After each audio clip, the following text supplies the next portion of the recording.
یہ ایک سچی کہانی ہے۔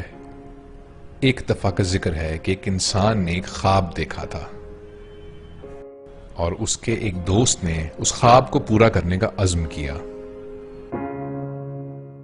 اس ایک عزم نے ایک نیا ملک بنایا اور دنیا کا نقشہ ہمیشہ کے لیے بدل دیا۔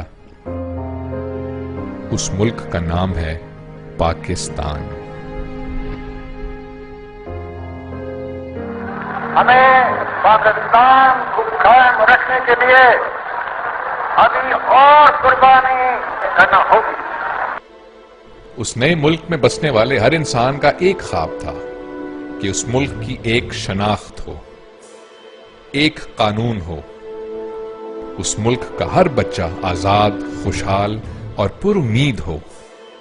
جس انسان نے یہ خواب دیکھا تھا اس کے ہاتھ میں تلوار نہیں، قلم تھا۔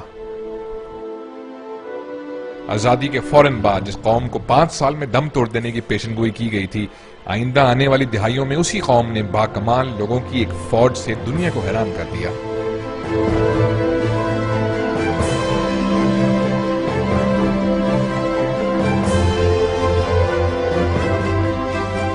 باوجود اس کے کہ ملکی معاملات اور حکومتوں کو بار بار روکا گیا۔ Army has tried to save 70 million people of East Pakistan against armed rebels of East Pakistan. اس ایک قوم کو بار بار تقسیم کیا جاتا رہا، کبھی مذہب، کبھی قومیت، کبھی زبان کے نام پہ۔ Justice must be done. انسانوں کے ساتھ ساتھ ادارے بھی اغوا برائے تاوان کا شکار ہوتے گئے۔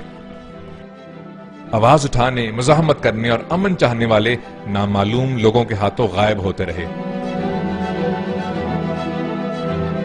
چہرے بدلتے گئے، بیانات بدلتے گئے، الزامات بدلتے گئے، سرخیاں بدلتی گئیں، مگر حالات نہیں بدلے۔ ہر دفعہ نئی حکومت آئی، تبدیلی نہیں آئی۔ کتابیں مہنگی ہوتی گئیں، گولیاں سستی۔ چھوٹی چوری کرنے والے جیلوں میں چلے گئے، بڑی وارداتیں کرنے والے ایوانوں میں۔ اسلحے کی فیکٹریاں کھڑی ہوتی گئیں، سکول گرتے گئے۔ اس ملک کا ہر بچہ پیدا ہونے سے پہلے ہی 75,000 روپے کا مقروض ہو گیا۔ جن ہاتھوں نے آنے والے کل میں اس ملک کی تاریخ لکھنی تھی، وہ آج کی جنگ میں معذور ہو گئے۔ نامعلوم، بے نام، نقاب پوش دشمن سے بچنے کے لیے سیکیورٹی کے نام پہ جو رقم خرچ کی جانے لگی، وہ زندگی کی جگہ موت کا تحفظ کرنے لگی۔ آخر اس قوم نے اس ناانصافی سے کیا انکار۔ باوجود اس کے کہ نہ جانے کتنے بیٹے جس پرچم کو سلام کر کے گھر سے نکلتے اسی میں لپیٹ کر واپس بھیج دیے جاتے۔ بیٹوں کے انتظار میں اس قوم کی ماؤں کی آنکھیں دھندلاتی رہیں۔ اس دھرتی کی مٹی میں کتنا دم ہے جو ان ماؤں کے آنسوں کا بوجھ اٹھاتی رہی۔ ایک ایسی قوم ہے جو دنیا میں سب سے کم ٹیکس دیتی ہے اور دنیا میں سب سے زیادہ زکوٰۃ۔ اب یہ قوم کسی سے جنگ نہیں چاہتی، کیونکہ جنگ ختم کرنے سے اندھیرا نہیں، اجالا پھیلتا ہے، امن سانس لیتا ہے۔ حقیقت یہ ہے کہ اب یہ قوم ایک ہو گئی ہے اور ایک کو مزید تقسیم نہیں کیا جا سکتا۔ اب تبدیلی کی گھڑی آن پہنچی ہے۔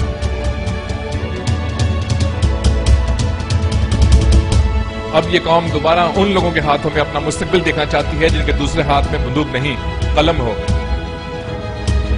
جو اپنے ملک کی بقا کی جنگ لڑیں۔